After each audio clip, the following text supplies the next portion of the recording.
सवाल पूछिए। जहाँ बहना मस्जिद का मौलवी हो, नहीं मिलेगा, नहीं मिलेगा।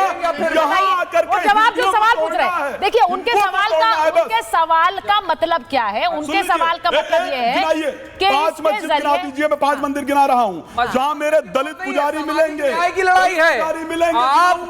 5 मस्जिद जहाँ बहना economy political and justice system की लड़ाई हिंदुस्तान में सदियों से लड़ी जा रही है, और एक मानसिकता के लोग, एक आइडियोलॉजी के लोग एक जगह पे उतर बदल मत जागिए। आचार्य जी एक सेकंड मैं उदाहरण दे रहा हूँ, एक मिनट रुकिए।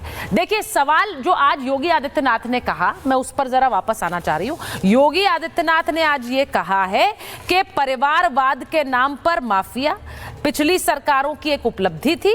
उन्होंने कहा कि सिर्फ जातिवाद और परिवारवाद था 2017 से पहले, तो जातिवाद ये नया नहीं है इनके लिए, ये दोनों चीजें जातिवाद और परिवारवाद साथ आती है, और जातिवाद की वजह से ही आज जो ये तस्वीर को हम एक दूसरा पहलू दे रहे हैं वो इस वजह से दे रहे हैं। उन्होंने बोला कि मैं तो गिना दूंगा कि मंदिरों में दलित भी पुजारी है, लेकिन क्या मुसलमानों में है? तो ये हिंदुओं को बांटने की जब आदरणीय प्रधानमंत्री जी अपनी जाति बता सकते हैं, देश में जाति बता के पोर्टफोलियो बांटे जा सकते हैं, तब आपको कोई आपत्ति नहीं होती है।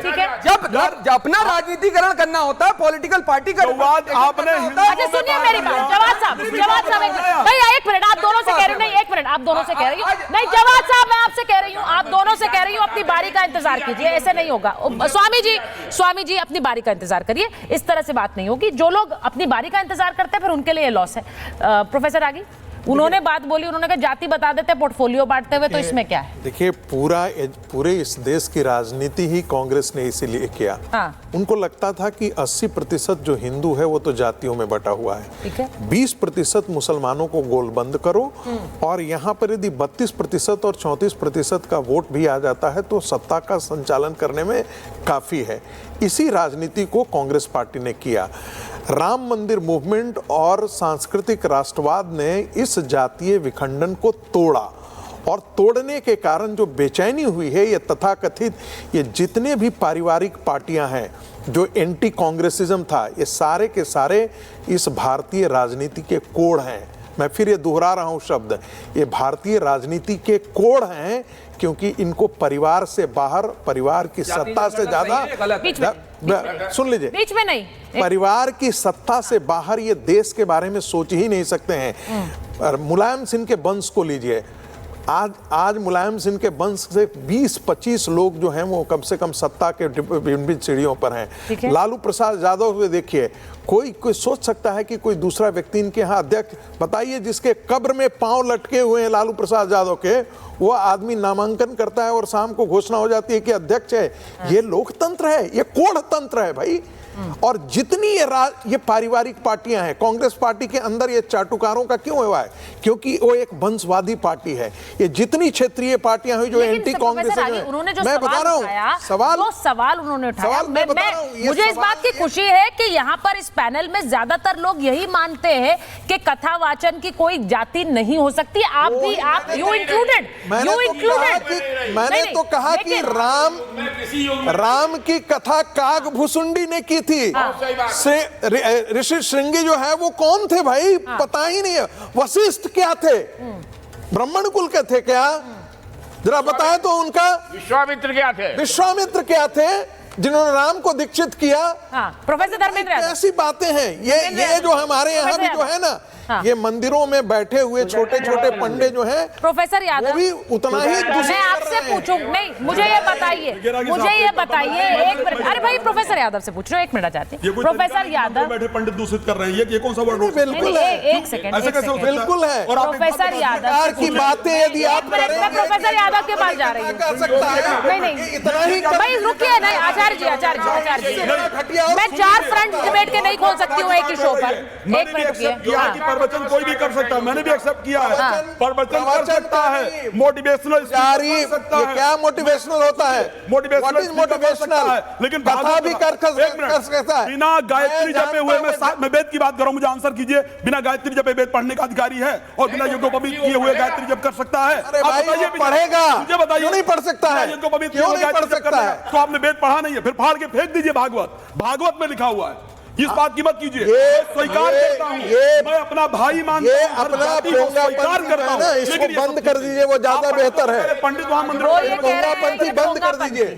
मंदिर बैठे वो कह रहे हैं ये पोंगापन। हिंदू समाज को इसी से ज्यादा हिंदू समाज को नहीं, हिंदू समाज में कह रहा हूं, ब्राह्मण आज भी भगवान यादव के भगवान कृष्ण के चरण धोकर पीता है, मैं उसको स्वीकार कर रहा हूं। राम के चरण धोकर पीता है ब्राह्मण, वाल्मीकि का सम्मान करता है ब्राह्मण, लेकिन ये कहते हैं कि मंदिर में बैठे क्या होता है? मैं एक सेकंड सुनिए आचार्य जी आप जो बात कह रहे हैं, आप ये बात कहते हैं लेकिन आप एक ही स्वर में 2 बातें कह रहे हैं और उसी वजह से बहुत से लोग इसका सियासी फायदा भी उठाते हैं, सियासी फायदा उठाते हैं। और फिर मैं क्यों कहूंगी अगर अखिलेश जी उस कथावाचक को बुलाकर सम्मानित कर रहे हैं तो फिर वो कहेंगे कि भाई यहाँ पर यही सोच है इसीलिए मैं सम्मानित कर रहा हूँ।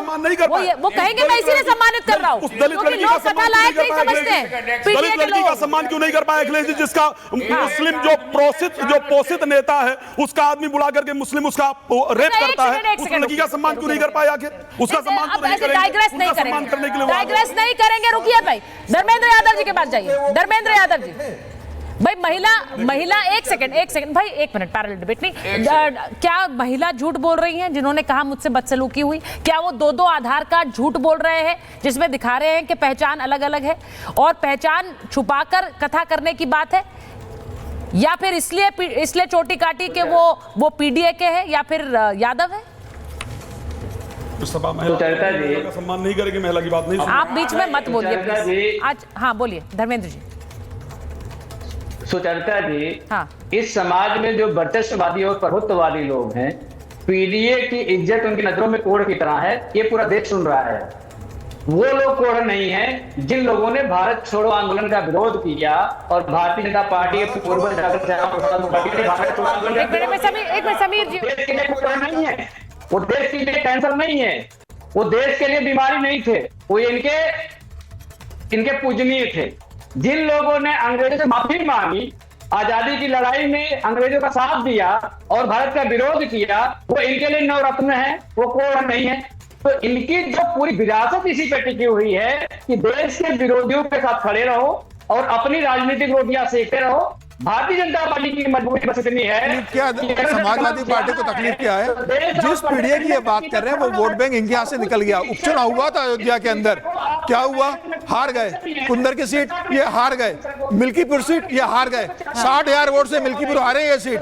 तो अब पीढ़ी इनके हाथ में नहीं है। तो अखिलेश यादव को लग रहा है कि जिस पीढ़ी के दम पर लोकसभा में प्रदर्शन किया था, उपचुनाव में वो सारे योगी आदित्यनाथ की भारतीय जनता पार्टी चुनाव जीत जाती है। तो अब दलित इनके यहाँ से निकल रहा है, पीढ़ी यहाँ से निकल रहा है और इनका पूरा पीढ़ी है जया बच्चन को राज्यसभा भेजने तक सीमित है। क्या जया बच्चन पीडीए से आती है? रंजन साहब को चीफ सेक्रेटरी को आप भेज देते हो, तब पल्लवी पटेल आपसे कहती है कि भैया किसी पीडीए के आदमी को आप राज्यसभा क्यों नहीं भेज रहे हो? और अभी इन्हीं पार्टी ने कल 3 लोगों को पार्टी से निकाला है राज्यसभा में क्रॉस वोटिंग के लिए 2022 में। वो तीनों अपर कास्ट के, 7 लोगों ने क्रॉस वोटिंग की थी, 4 जो पीडीए से आते हैं उनको नहीं निकाला। क्यों नहीं निकाला? और कल कहते हैं कि उच्च वर्ग के लोग तो वो पीडीए के खिलाफ थे।